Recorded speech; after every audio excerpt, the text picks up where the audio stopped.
नमस्कार बच्चों, RKS math सी कक्षा में आपका स्वागत है। हम सड़क सुरक्षा के बारे में अध्ययन कर रहे थे और कुछ प्रश्न अपने हल किए थे पिछले के वीडियो में, और अब कुछ और प्रश्न हल करते हैं, कुछ जानकारियां लेते हैं। तो यहाँ पर हमारे पास आप देख रहे हैं कि एक प्रश्न है जिसमें ये कहा है कि एक 12 मीटर ऊंचे पोल पर की शीर्ष पर एक कैमरा लगा हुआ है, और ये कैमरा जो है वो इसकी जो दृष्टि है वो यहाँ से कितनी है, दृष्टि रेखा जो 13 मीटर की है।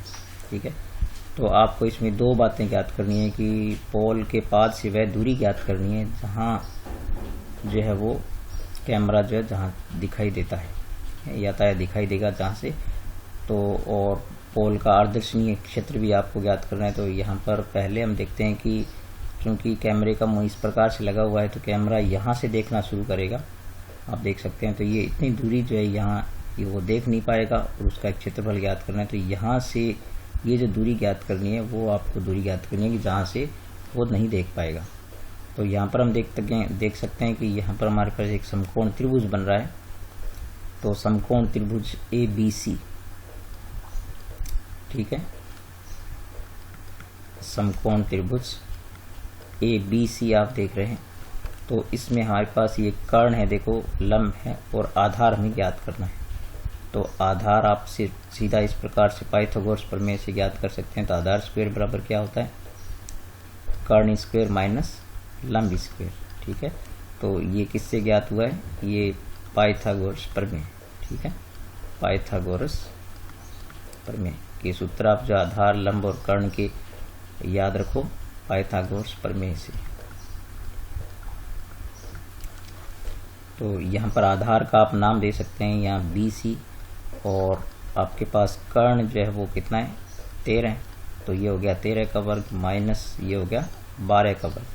तो आप जानते हैं कि 13 का वर्ग क्या होता है, 169 माइनस 12 का होता है 144। तो ये आपके पास 169 हो गया और ये 144 घटाएंगे आप, तो आपके पास ये आएगा 25। तो 25 का क्या होगा, 5 वर्गमूल हो गया। अब आप देख सकते हैं 5 मीटर दूरी से जो वो यातायात को देख सकता है। पता है दूरी कितनी आ गई, आता है दूरी आपके पास होगी 5 मीटर। ठीक है, यानी 5 मीटर दूरी से वो कैमरा देख सकता है। अब आपको ये ज्ञात करना है, जो इसको अपने कल एक नाम दिया था आदर्शनीय वृत्त ज्ञात करते हैं, या फिर इसको बोलते हैं, इसको ग्रीन पेच भी बोलते हैं। तो आप ये भी अच्छी तरह याद रखिए। तो आप ज्ञात करेंगे आदर्शनीय क्षेत्र। ठीक है, आदर्शनीय क्षेत्र, या फिर आप इसको बोल सकते हैं ग्रीन पेच। ठीक है, ये भी शब्द आप याद रखें, ग्रीन पेच। तो ग्रीन पेच अब जब निकालते हैं तो यानी ये पूरा एक चारों ओर का क्षेत्र बन जाता है जहाँ की वस्तु दिखाई नहीं देगी। तो ये बन जाता है पाई आर स्क्वायर, और आर यहाँ पर ये बन जाती है जो दूरी। ठीक है, यहाँ जो ये दूरी होगी ये वाली क्या बन जाएगी, आर बन जाएगी। पाई का मान कितना हो आपके पास, 22/7, और आर आपके पास कितना है, ये हो जाएगा 5। तो 5 का वर्ग हो गया। तो इस प्रकार से 22 गुणा 5 का वर्ग हो गया 25, और अपॉन में आ गया 7। इस प्रकार आप सरल करके इसका उत्तर निकाल सकते। तो इस प्रकार से आपके पास को गुणा करने पर ये हो गया, और 7 का भाग देंगे तो 78.57 वर्ग मीटर जो वो क्षेत्र होगा पोल के चारों जहाँ की वस्तु जो है वो दिखाई नहीं देगी। तो अब चलते हैं नेक्स्ट क्वेश्चन पर। तो यहाँ जो प्रश्न अपने को देखा है बच्चों वो ये, किसी नगर में टैक्सी का किराया पहले किलोमीटर का 9 रुपये, उसके बाद प्रति किलोमीटर 6 रुपये। तो यदि तय की दूरी किलोमीटर में हो और किराया रुपए में हो तो आपको ये समीकरण के रूप में व्यक्त करना है। तो यहाँ पर हम बच्चों पहले हमें मानना होगा कि कुल दूरी कितनी है। ठीक है, तो माना कुल दूरी, यानी आप मान लीजिए माना कुल दूरी जो एक बार आप x मान लीजिए, माना कुल दूरी आपके पास कितनी है वो मान लीजिए x किलोमीटर, क्यों किलोमीटर में कहा है, और कुल किराया आप मान लीजिए y, और कुल किराया जो है वो क्या लगेगा आपके पास, तो कुल किराया आप मान लीजिए y रुपये। ठीक है, अब आपको ये कहा है कि कुल किराया जो है वो कैसे होगा। तो कुल किराया जो आपके पास y है, तो आप जानते हैं कि उसमें से 1 किलोमीटर का यानी पहले किलोमीटर का किराया 9 रुपये है। ठीक है, तो इसके आगे तो आप देख सकते हैं कि चूंकि 1 किलोमीटर का किराया तो 9 हो गया, तो शेष किलोमीटर बच गया आपके पास x माइनस 1। क्योंकि कुल कितने थे, x थे, तो 1 घट गया, तो इसको किससे गुना कर देंगे अपने 6 से, यानी आगे प्रति किलोमीटर 6 रुपये है ना। तो इस प्रकार से आप इसको सरल कर दीजिए, तो 9 प्लस इसको 6 से गुना करेंगे तो 6x हो गया, और माइनस का 6।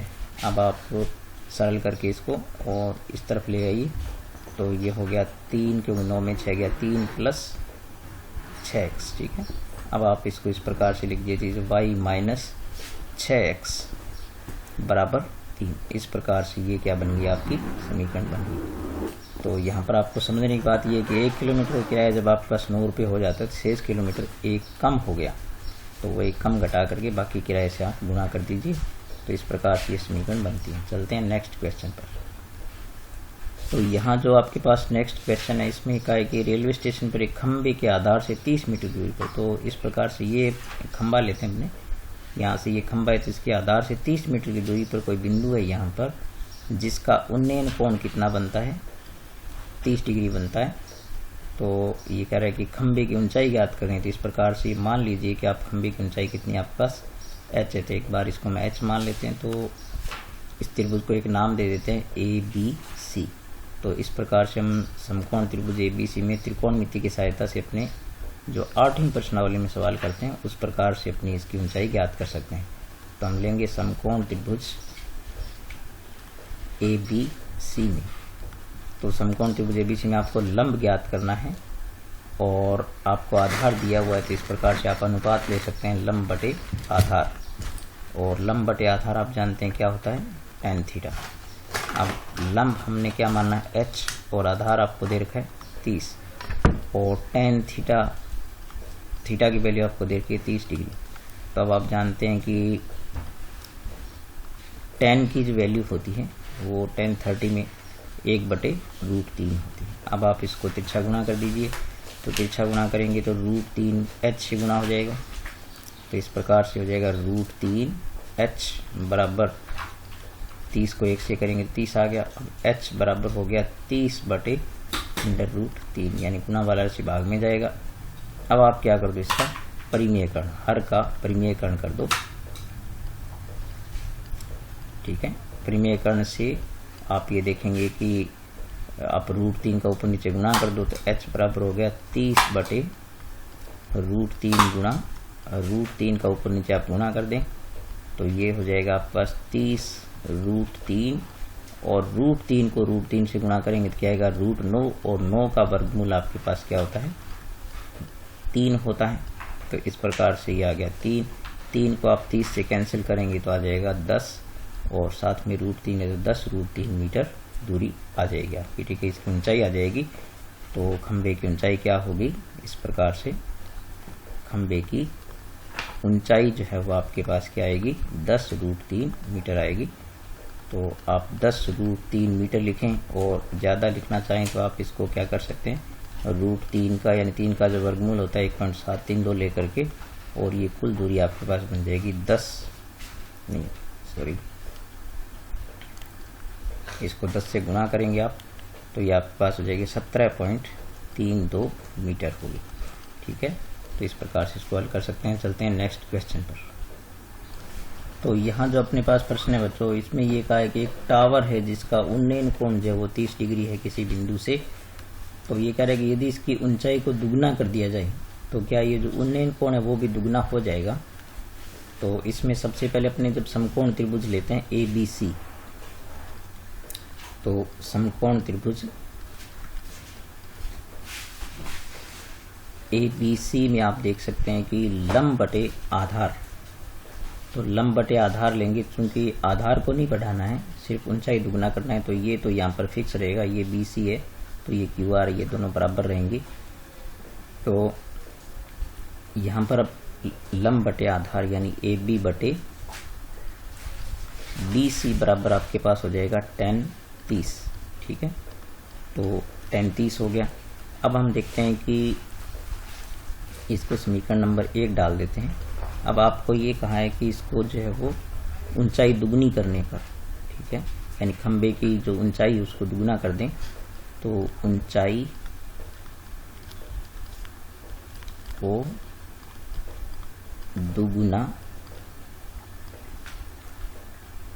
करने पर, तो ऊंचाई को दुगुना करेंगे, जैसे हमने यहाँ दोबारा चित्र बनाया है, तो ये पी क्यू जो हो जाएगी वो ए बी की क्या हो जाएगी, दुगुनी हो जाएगी, 2 गुना ए बी हो गया। तो इस प्रकार से आप जब इस समकोण त्रिभुज पी क्यू आर को लेंगे हम, तो हम यहाँ लेते हैं समकोण त्रिभुज पी क्यू आर में, समकोण त्रिभुज पी क्यू आर में, तो यहाँ पर अपने जब लंब बटे आधार लेंगे तो पी क्यू बटे क्या आएगा, क्यू आर बराबर हो गया आपके पास tan थीटा। अब हम जानते हैं कि चूंकि पी क्यू किसके बराबर है, 2AB के बराबर है, और BC जो है वो किसके बराबर है, QR के बराबर है। तो इस प्रकार से हम पी क्यू की जगह क्या रख सकते हैं, पी क्यू की जगह रख सकते हैं 2AB, और QR की जगह रख सकते हैं BC। तो ये बराबर हो गया tan थीटा। तो इस प्रकार से अब आप इसको यूं लिखें कि 2 गुना AB बटे BC बराबर हो गया आपके पास tan थीटा। तो यहाँ पर आप देखें कि AB बटे BC का मान जो समीकरण 1 से रख दो, तो समीकरण 1 से जो मान है वो आप क्या करो, इसमें यहाँ पर रख दो, समीकरण 1 से AB बटे BC बराबर क्या रख दो, tan थीटा रखने पर। तो tan थीटा रखेंगे आप यहाँ पर, तो ये आपके पास हो जाएगा 2 इंटू ये हो जाएगा tan 30, ठीक है, ये थीटा नहीं मतलब 30 डिग्री रखने पर यहाँ पर, तो ये 2 गुना हो जाएगा 2 बटे अंडर रूट, सॉरी मैंने गलत लिख दिया, यहाँ पर अपने लिख सकते हैं यहाँ पर tan 30, ठीक है, तो बराबर हो गया आपके पास tan थीटा। अब आप यहाँ देख सकते हैं कि आपको पता है tan 30 का मान होता है 1/√3 बराबर कितना हो गया, tan थीटा। तो इस प्रकार से आपने देखा कि 2/√3 बराबर कितना आ गया, tan थीटा। अब आप जानते हैं कि यदि थीटा दुगुना होना चाहिए तो थीटा के लिए ये जो मान थीटा कितना आना चाहिए, 60 डिग्री आना चाहिए था। तो लेकिन अपने जानते हैं कि चूंकि 2/√3 जो है वो tan में 60 का मान नहीं होता है, तो चूंकि थीटा यहाँ पर जो है वो 60 डिग्री के बराबर नहीं आ रहा है, क्योंकि ये tan के अंतर्गत जो है √3 मान tan 60 का नहीं होता, यानी आप ये कह सकते हैं कि tan 60 बराबर 2/√3 नहीं होता है। इसलिए आप ये कह सकते हैं कि ऊंचाई दुगनी पर करने पर उन्नयन कोण दुगना नहीं होगा, अर्थात उन्नयन कोण जो है वो दुगना नहीं होगा, दुगना नहीं होगा। तो ये हमें सीखना था यहाँ पर इस प्रश्न में। चलते हैं नेक्स्ट क्वेश्चन पर। तो यहाँ जो ये क्वेश्चन है बच्चों, ये आपकी बुक में भी दिया हुआ है, आपकी टेक्स्ट बुक में, गणित की किताब में दिया गया। तो यहाँ पर ये कह रहा है कि एक यहाँ पर एक छोटी गन लगाई गई है, जिसकी जो है वो यहाँ लगी हुई, चाहे यहाँ सूक्ष्म दृष्टि जो तो गन लगी हुई, इसकी जो गोली छोड़ी जाती है वो 184 मीटर तक जाती है। तो यहाँ पर आप देख सकते हैं कि ये समकोण त्रिभुज का कर्ण हो गया, और ये पूछा है कि कितनी ऊंचाई तक पहुंचेगी। तो हमें ये क्या ज्ञात करना है, यहाँ इसकी ऊंचाई जो है वो ज्ञात करनी है। तो यहाँ आप देख सकते हैं कि ये एक समकोण त्रिभुज बनता है, इसमें ये उन्नयन कोण हो जाता है, और ये कर्ण आपके पास है, लंब आपसे पूछा है। तो हम समकोण त्रिभुज ACB को ले सकते हैं, समकोण त्रिभुज ACB में आप लेंगे तो आप देख सकते हैं कि आपके पास लंब है और कर्ण है, तो लंब बटे कर्ण का अनुपात ले लेंगे। तो लंब बटे कर्ण आपके पास पता है sin थीटा होता है, तो लंब हमें ज्ञात करना है, और कर्ण आपके पास कितना है 184, और sin थीटा जो आपको दे रखा है वो 30 डिग्री दे रखा है। तो h बटे 184 बराबर sin 30 का मान आप जानते हो 1/2 होता है, आप तिरछा गुणा करेंगे तो 2h बराबर कितना हो गया 184। इस प्रकार से h बराबर आ गया 184/2। तो 184 में आप 2 का भाग दे दो तो इस प्रकार से आएगा 92 मीटर। तो इस प्रकार से इसकी जो ऊंचाई है वो क्या होगी, गोली के पहुंचने की अंतिम ऊंचाई जो है वो 92 मीटर हो जाएगी। ठीक है, अब चलते हैं नेक्स्ट क्वेश्चन पर। तो यहाँ जो क्वेश्चन है उसमें बच्चों ये है कि यहाँ पर ए बिंदु पर यहाँ पर जो एक कैमरा लगा हुआ है जो इस प्रकार से यहाँ फोकस करता है, तो ये कह रहा है कि इसका फोकस जो है वो यहाँ से इसके ये जो दीवार है इसके दीवार के आधार से 3 मीटर की दूरी पर फोकस होता है। तब आपको ये पूछा है कि ये जो क्षैतिज दूरी है यानी कैमरे की इस फोकस वाले बिंदु से सीधी दूरी ज्ञात करनी है आपको। तो इसको एक बार हम x मान लेते हैं। तो ये यानी एक प्रकार से आप ये कह सकते हैं कि समकोण त्रिभुज में हमें कर्ण ज्ञात करना है। तो हम समकोण त्रिभुज ABC को लेते हैं। तो समकोण त्रिभुज ABC में तो समकोण त्रिभुज ABC में आप देखेंगे कि हमें कर्ण ज्ञात करना है और आधार दिया हुआ है तो हम आधार बटे कर्ण ले सकते हैं। तो आधार बटे कर्ण ये अनुपात लेंगे तो आधार बटे कर्ण आप जानते हैं क्या होता है, cos थीटा होता है।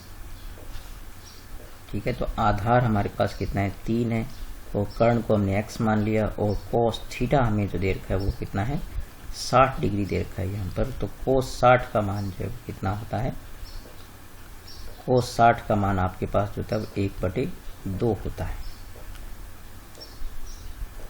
तो इस प्रकार से आप जब इसको सरल करेंगे बच्चों तो x बराबर कितना आएगा, आप तिरछा गुना कर दें इसको तो ये हो जाएगा आपके पास 3 दूनी 6। तो इस प्रकार से कैमरे की सीधी दूरी कितनी आ गई, अतः कैमरे की सीधी दूरी यानी फोकस बिंदु से सीधी दूरी आपके पास कितनी हो जाती है, वो होगी 6 मीटर। अब चलते हैं नेक्स्ट क्वेश्चन पर। तो यहाँ पर ये जो क्वेश्चन है आपके पास इसमें है कि ए पर यहाँ पर एक कैमरा लगा हुआ है और वो अवनमन कोण जो वो कितना बनाता है, यहाँ पर वो 60 से बदल के 45 कर दिया जाए। तो आपको ये कहा है कि ये जो पूरा कोण था वो 60 से बदल कर कितना कर दिया, 45 कर दिया। तो इस प्रकार से जो है वो यानी अवनमन कोण जो है वो, तो यहाँ पर बच्चों ये जो कोण इसमें दिखा रखा है वो इसका दीवार के साथ या जो पोल है इसके साथ जो कोण है ये वाला है और इसको 45 कम कर देंगे तो आपको पता है कि ये जो अवनमन कोण होगा यहाँ पर वो कितने डिग्री रहेगा। तो एक्चुअल में ये जो अवनमन कोण है वो यहाँ जो बन रहा है 60 डिग्री, ठीक है, वो अवनमन कोण जो है वो यहाँ पर इस पोल या दीवार के साथ दिखाया गया, क्षैतिज के साथ नहीं दिखाया गया। ठीक है, तो क्षैतिज के साथ जो बनेगा यहाँ पर ये वाला जो होगा वो कितना होगा, 30 डिग्री होगा, क्योंकि ये जब ये 60 है तो 30 होगा और इसको 45 डिग्री कर दिया जाता है, यानी ये पूरा कोण कितना कर दिया 45। तो यहाँ पर 45 हो गया और यहाँ पर 30 हो गया। तो अब आपको ये पूछा है कि पृथ्वी तल से कैमरे की ऊंचाई क्या होगी।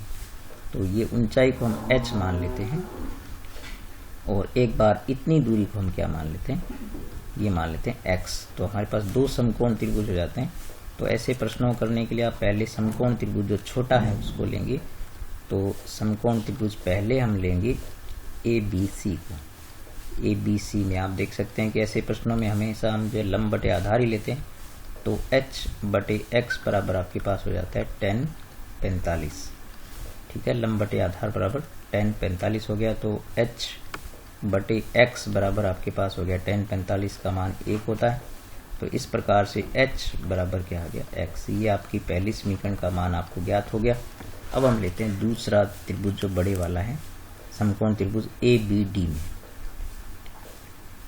समकोण त्रिभुज ABD में आप लेंगे तो लंब बटे आधार लेंगे तो लंब यहाँ पर h है, ठीक है, और आधार आप देख सकते हैं कि यहाँ से BC प्लस CD लेंगे तो ठीक है, तो ये BC प्लस CD लेंगे तो ये हो जाता है आपका x प्लस 45 डिग्री, क्योंकि जब कोण का परिवर्तन किया जाता है तो क्षेत्र भी 45 मीटर घट जाता है। तो इस प्रकार से ये आधार हो गया और यहाँ पर आपके पास tan 30 यानी उन्नयन कोण आपके पास कितना है, यहाँ पर 30 डिग्री है।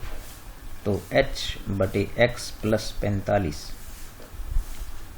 बराबर tan 30 की वैल्यूज आपके पास कितनी थी, 1/√3 होती है। अब इसको आप तिरछा गुना कर दें तो तिरछा गुना करेंगे तो √3h बराबर हो गया x प्लस 45। ठीक है, तो इस प्रकार से चूंकि समीकरण 1 का मान अपने इसमें रख सकते हैं अब, तो हमारे पास क्या है, चूंकि x बराबर कितना है h है ना, तो इसको रख दो x बराबर h रख दो यहाँ पर। तो ये आपके पास समीकरण बन जाएगी √3h बराबर हो गया h बराबर प्लस में यहाँ पर क्या आ जाएगा 45। अब आप क्या करें, चूंकि हमारे पास ये h इस तरफ है तो हम h वाले पदों को एक तरफ लेंगे, तो √3h माइनस h बराबर कितना हो गया 45। तो यहाँ से h आप कॉमन निकालें तो √3 माइनस 1 बराबर क्या आ गया आपके पास 45 डिग्री हो गया।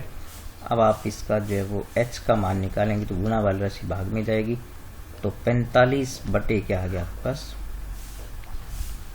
ये आ गया √3 माइनस 1। ठीक है, अब आप इसका हर का परिमेयकरण करते हैं उस प्रकार, तो हर का परिमेयकरण करते हैं तो अपने क्या करते हैं, h बराबर जो 45 बटे √3 माइनस 1 है, चूंकि हमारे पास यहाँ पर जो है वो 45 बटे √3 माइनस 1 है, तो हम जब परिमेयकरण करते हैं तो माइनस का गुणनखंड है तो उसको ऊपर नीचे प्लस से गुणा करेंगे, तो √3 प्लस 1 का गुणा करेंगे, तो यहाँ पर आपके पास ये राशि बनेगी 45 इंटू √3 प्लस 1, और अपोन में आपके पास क्या हो जाएगा, ये गुणा करेंगे तो a minus B A plus B की तरह √3 आपके पास 3 हो गया माइनस 1, तो इस प्रकार से आपके पास आ गया 45 इंटू √3 प्लस 1 बटे आ गया आपके पास 2। तो इस प्रकार से अब हम क्या करेंगे, इसका मान रख सकते हैं। ठीक है, तो मान रखेंगे आप यहाँ पर, तो 45 इंटू आपके पास हो जाएगा यहाँ पर √3 का मान जो होता है 1.732, इसमें 2 जोड़ेंगे तो यह आ जाएगा 2.732, और अपोन में आप क्या करेंगे, इसमें 2 का भाग दे देंगे, तो इनको गुणा करके और 2 का भाग दे करके आंसर निकाल। तो ये इस प्रकार से आप जब 45 को गुणा करेंगे तो यह आएगा आपके पास 122.94, ये हो गया आपके पास 122.94। इसको आप 2 से भाग देंगे तो ये आपके पास आ जाएगा 61.47 मीटर। तो इस प्रकार से इसकी जो ऊंचाई होगी वो कितनी होगी, 61.47 मीटर हो जाएगी। चलते हैं नेक्स्ट क्वेश्चन पर। तो यहाँ पर बच्चों आज के लिए इतने ही प्रश्न करते हैं, कल जो है वो नेक्स्ट वीडियो में आपको 5-6 प्रश्न और बताऊंगा, ताकि इसकी सभी प्रकार की समस्याएं जो इसमें जितनी प्रकार की पूछते हैं वो सभी अपनी कवर अप हो जाए।